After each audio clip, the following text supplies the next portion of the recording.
നല്ല ക്രിസ്പിയായി ടോസ്റ്റ് ചെയ്ത ബ്രെഡും ഉള്ളിൽ നല്ല ചീസി ഫില്ലിങ്ങും എല്ലാം കൂടി നല്ല അടിപൊളി ഒരു ബ്രെഡ് സാൻഡ്വിച്ചിൻ്റെ റെസിപ്പിയാണ് കേട്ടോ. അപ്പോൾ എല്ലാവരും ഒന്ന് കണ്ടു നോക്കുക.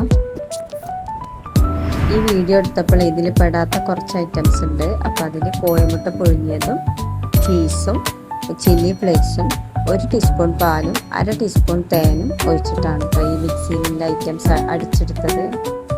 ഇനിയിപ്പോൾ എല്ലാം കൂടി മിക്സിയിൽ ചെറിയ ജാറിലിട്ടിട്ട് നന്നായിട്ട് പേസ്റ്റ് രൂപത്തിൽ അരച്ചെടുക്കുക. ഇത്തിരി ഒറിഗാനും കൂടി ചേർത്ത് കൊടുത്തിട്ടുണ്ട് കേട്ടോ അതിൽ. പിന്നെ ഉപ്പും കൂടെ ഇട്ട് കൊടുത്തു.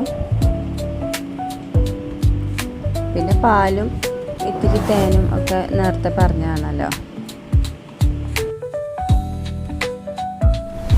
ഇനിയിപ്പോൾ ബ്രെഡിൻ്റെ ഉള്ളിൽ വെക്കാനുള്ള ഫില്ലിങ്സിനുള്ളതാണ് തക്കാളി, കാബേജ്, വലിയുള്ളി, ക്യാപ്സിക്കം, ഇത്തിരി ക്യാരറ്റ്, അതൊക്കെ ചെറുതാക്കി അരിഞ്ഞെടുക്കുക. പിന്നെ നമ്മൾ ചിക്കൻ വേവിച്ച് പൊടിച്ചെടുത്തതാണ് കേട്ടത്.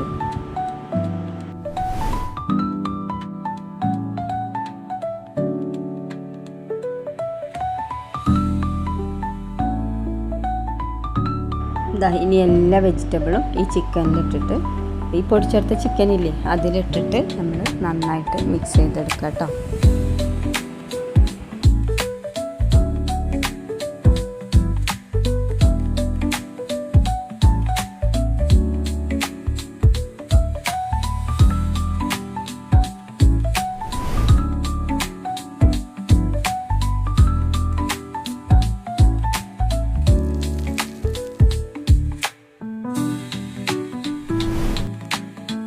അതിൻ്റെ കൂടെ തന്നെ നമ്മൾ മിക്സിയിൽ അരച്ചെടുത്ത പേസ്റ്റ് ഇല്ലേ അതും കൂടെ ഈ മിക്സിക്ക് ഒഴിച്ചു കൊടുക്കുക കേട്ടോ. ഇനി എല്ലാം കൂടെ നന്നായിട്ട് മിക്സ് ചെയ്ത് യോജിപ്പിച്ചെടുക്കുക. അപ്പോൾ എല്ലാം കൂടെ നന്നായിട്ട് യോജിപ്പിച്ച് റെഡിയാക്കി വെച്ചിട്ടുണ്ട്. ഇനിയിപ്പോൾ ഒരു പാൻ അടുപ്പത്ത് വെച്ചിട്ട് നമ്മൾ ബട്ടർ തടവി കൊടുക്കുന്നുണ്ട് കേട്ടോ. ഇനിയിപ്പോൾ നമ്മൾ ഈ ബ്രെഡൊക്കെ വെച്ച് കൊടുക്കുക. പിന്നെ അതിന് മുകളിൽ നമ്മൾ ഈ റെഡിയാക്കിയ ഫില്ലിങ്സ് ഇല്ലേ അത് വെച്ച് കൊടുക്കുക. ഇത്തിരി ചീസും കൂടെ ബ്രെഡിൻ്റെ മുകളിൽ വെച്ച് കൊടുത്തിട്ടാണ് ഈ ഫില്ലിങ്സൊക്കെ അതിൻ്റെ മുകളിൽ വെച്ച് കൊടുക്കുന്നത്.